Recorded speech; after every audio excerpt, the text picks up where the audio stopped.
Je suis avec les amis québécois qui viennent de Montréal, avec Normand et Claude, je suis un peu fatigué mon pauvre Claude, qui viennent de Cadre 21 et de la Fédération des établissements d'enseignement privé. Des fédérations des établissements privés, donc au Canada, au Québec, il faut que je calme tout ça. Ils travaillent avec un certain Jacques Coul qui vous a lâché dans la nature ici.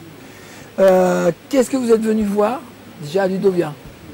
Déjà, Ludovia, on est venu voir les pratiques ici en France pour comparer et aussi faire connaître le modèle de Cadre 21 qui s'inscrit en formation continue pour les enseignants.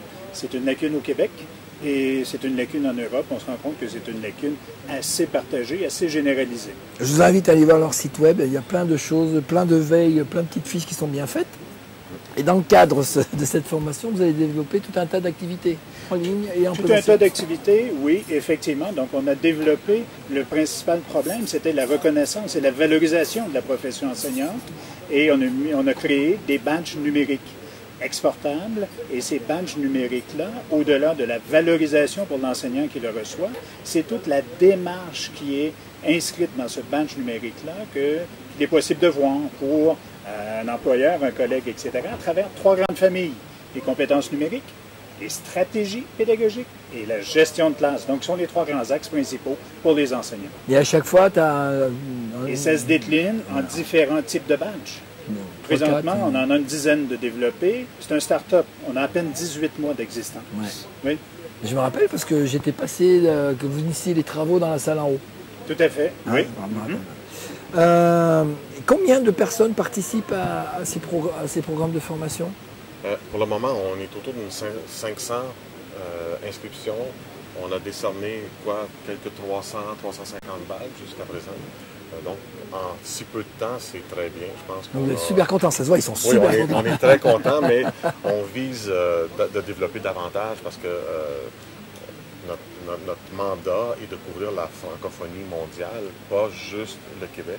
Ouais. Donc, on est ici justement aussi pour vendre, faire connaître. Vendre des idées plus que des produits, mais faire connaître le service qu'on offre et amener des gens à la fois à s'inscrire dans notre plateforme pour aller suivre les formations et obtenir les badges, se faire reconnaître, mais aussi on est à la recherche de développeurs de contenu aussi. On a déjà identifié certaines personnes qui vont pouvoir être des experts de contenu qui vont nous aider à développer des badges. Et on essaie aussi d'établir des partenariats avec des gens un peu partout pour développer le concept des badges. Cadre 21, il y a combien d'enseignants au total qui potentiellement déjà chez vous dans la fédération peuvent être... Dans la fédération, il y a combien d'enseignants quoi? Je tourne pas ma question. Dans la fédération, c'est par milliers le nombre d'enseignants. On représente 12% du système scolaire au Québec tout de même. Ouais. Donc, c'est près de 200 écoles. Ouais. C'est tout un réseau qui n'a rien à voir avec le réseau privé en France. Donc, nos écoles sont non confessionnelles au Québec. Donc, ce sont en réalité des écoles autonomes.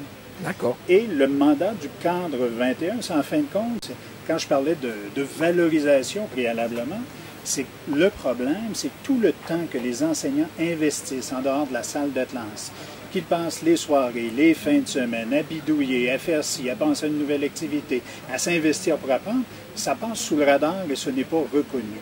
Donc, notre objectif premier, c'est de reconnaître ce travail-là, de dire bravo, et non seulement bravo, mais on le reconnaît avec une preuve, qui est le badge numérique, donc encrypté avec toutes les données.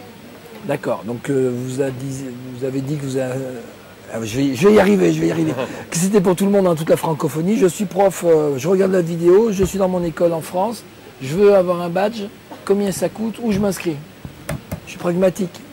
cadre21.org, donc le site est facile à trouver, cadre21.org. Et les coûts sont assez minimes, en fait, pour un parcours complet. C'est quoi, 300 €? 300 € pour les 4 niveaux d'apprentissage. Le dernier niveau étant le niveau expert. D'accord. Mais on n'est pas obligé de faire les niveaux... Il y a un niveau, c'est combien d'heures de travail? Bon, c'est relatif. Ouais. C'est relatif. Le premier niveau, c'est quelques heures, puisque c'est un niveau de connaissance et d'appropriation.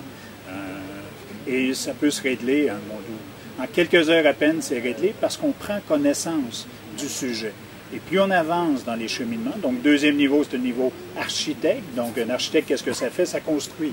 Donc j'essaie, j'expérimente avec un groupe, dans une semaine, une journée, avec une classe seulement. Et par la suite, niveau virtuose, merci, le troisième niveau, ben là, ça fait partie de mon sac à dos. C'est intégré dans ma pratique professionnelle, ça va s'échelonner sur des mois. Et le niveau innovateur, le dernier, ben, je suis rendu assez costaud, assez solide pour accompagner d'autres enseignants dans leur développement professionnel, dans leur formation continue, et je suis capable même d'animer des ateliers lors de congrès, colloques, journées pédagogiques, etc. D'accord. J'ajouterais à ça qu'il n'y a pas de contrainte de temps dans la réalisation des tâches à accomplir pour obtenir le badge.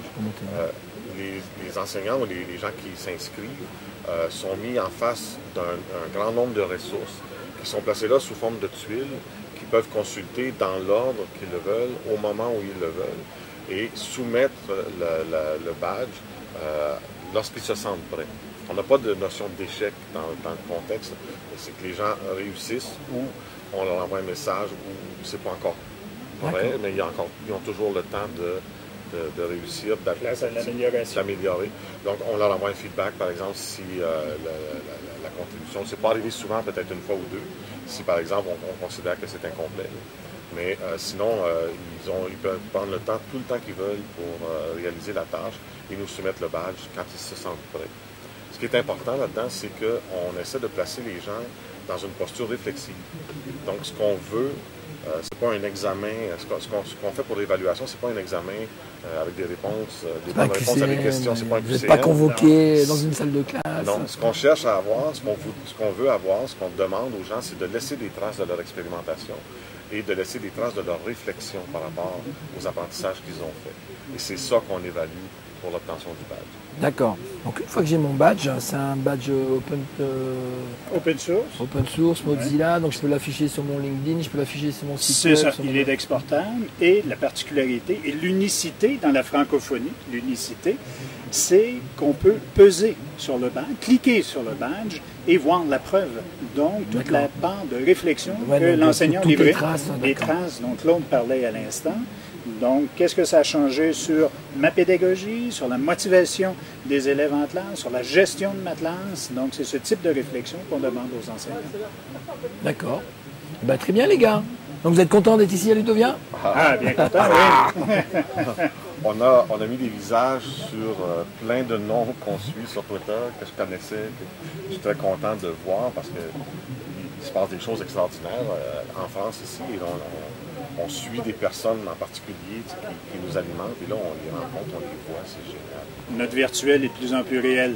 Comme tu disais, Gare, on peut les toucher. On peut toucher, voilà, on peut se toucher, c'est super. Voilà, on va finir là-dessus, hein, puis on va continuer de se toucher après. Je suis fatigué, moi. Merci les gars, à la prochaine. Merci. Un plaisir. Ciao Jacques Cool, un petit ciao. Salut Jacques. Merci de les avoir envoyés, ils sont super contents.